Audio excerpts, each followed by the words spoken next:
America world ರೆಕಾರ್ಡಲ್ಲಿ ನಮ್ಮ doctor Vishnuvardhan ಅಭಿಮಾನಿಗಳ ಒಂದು ಸೆಲೆಬ್ರೇಷನ್ ಏನಿತ್ತು ಈ ಕೋಟಿಗೊಬ್ಬ ರೀ ರಿಲೀಸ್ಗೆ ಅದು ವರ್ಲ್ಡ್ ರೆಕಾರ್ಡ್ಗೆ ಸೇರ್ಪಡೆ ಆಗಿದೆ.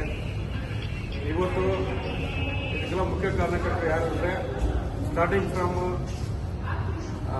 ಪ್ರೊಡ್ಯೂಸರ್ ಸೂರಪ್ಪ ಬಾಬು ಇಂದ ಹಿಡಿದು ನಮ್ಮ ಕುಮಾರ್ ಆಗಿರ್ಬೋದು, ಡೈರೆಕ್ಟರ್ ನಾಗಣ್ಣ ಆಗಿರ್ಬೋದು, ಮತ್ತು ಅಭಿಮಾನಿಗಳು ಆ ಮೊದಲು ಒಂದು ಬ್ಯಾನರ್ ಹಾಕಿದ್ರಲ್ಲ ಮುಂದಗಡೆ, ಆ ಬ್ಯಾನರ್ ಹಾಕಿ ವಾರ ವಾರ ವಾರ ಅದಕ್ಕೆ ಹಾರ ಹಾಕ್ತಿದ್ರಲ್ವ, ಅಲ್ಲಿಂದ ಶುರುವಾಯಿತು ಆ ಕಿಚ್ಚು, ಆ ಪಬ್ಲಿಸಿಟಿ ಅನ್ನೋದು ಅಲ್ಲಿಂದ ಶುರುವಾಯಿತು. ಅದಾದ್ಮೇಲೆ ಈ 100 ಫೀಟ್ ಕಟ್ಟರ್ ಕೊಡೋದ್ಮೇಲೆ ಅದ್ರ ಲೆವೆಲೇ ಬೇರೆ ಹೊರಟಾಯಿತು. ಇದಕ್ಕೆ ಕಾರಣಕರ್ತರಾದ ಎಲ್ಲ ಅಭಿಮಾನಿಗಳು, ಮುಖ್ಯವಾಗಿ ಅಭಿಮಾನಿಗಳು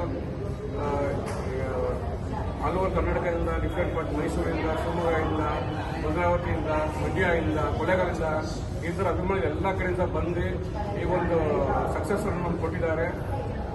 ಈ ನೀವೇ ನೋಡಿದ್ರಿ ಮೊನ್ನೆ ಜಾತ್ರೆ ಹೆಂಗಿತ್ತು ಅಂದ್ಬಿಟ್ಟು, ಆ ಸಂಭ್ರಮ ಹೆಂಗಿತ್ತು ಅಂದ್ಬಿಟ್ಟು ನೋಡಿದ್ರಿ ಭಾನುವಾರ.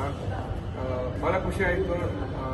Once again thank you to all the Vishnu fans, Vishnu friends. Because ಅವರಿಲ್ಲ ಅಂದರೆ ಇದು ಆಗ್ತಾ ಇರಲಿಲ್ಲ. ಮುಂದೆ ನಾನು, ನಮ್ಮ ಕೃಷ್ಣ ಅವರು, ನಮ್ಮ ರೇವಾ ಅವರು, ದೊರೆರಾಜು, ಪ್ರತಾಪ್ ಅವರೆಲ್ಲ ಮುಂದೆ ನಿಂತಿರ್ಬೋದು. ಬಟ್ ನೀವು ಇಲ್ಲಾಂದ್ರೆ ಇದೆಲ್ಲ ಆಗ್ತಾ ಇರಲಿಲ್ಲ. ನಿಮ್ಗೆ ಇದ್ದಿದ್ದಕ್ಕೆ ಇದೆಲ್ಲ ಆಯಿತು.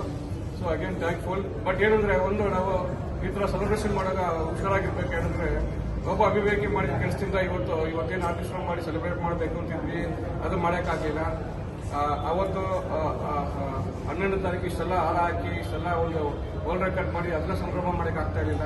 ಸೊ ಅವ್ರ ಅಭಿಮಾನಿಗಳು ತುಂಬ ಯೋಚನೆ ಮಾಡಬೇಕು, ಏನು ಮಾಡ್ತಿದ್ದಾರೆ ಅದನ್ನ ಎಂಜಾಯ್ ಮಾಡಬೇಕು. ಅದಕ್ಕೆ ಈ ಥರದ ಒಂದು ಹಲ್ಕ ಕೆಲಸ ಮಾಡಿಬಿಟ್ಟು ಇಡೀ ಸಂಭ್ರಮಣೆ ಮಾಡದೇ ಇರೋ ಥರ ಮಾಡಿಬಿಟ್ರಲ್ವ, ಭಾಳ ನೋವಿನ ಸಂಗಾತಿ. ಇದರಿಂದ ಅಭಿಮಾನಿಗಳು ಬನ್ರಿ, ನೋಡಿ, ಎಂಜಾಯ್ ಮಾಡಿ. ಬಟ್ ಬೇರೆ ತೊಂದರೆ ಕೊಡದ ಥರ ಇದ್ಬಿಟ್ಟು ಎಂಜಾಯ್ ಮಾಡಬೇಕು ಅಂತ ಇದೊಂದು ನನ್ನ ಕೋರಿಕೆ. ಫ್ಯೂಚರಲ್ಲಿ ಯಾವತ್ತೇ ಆದರೂ ಈ ಥರ ಮಾಡಕ್ಕೆ ಹೋಗ್ಬೇಡಿ. ಯಾಕಂದರೆ ಎಂಜಾಯ್ ದೊಡ್ಡ ಶ್ರಮ ಇರುತ್ತೆ, ಎಲ್ಲರಿಗೂ ಶ್ರಮ ಇರುತ್ತೆ.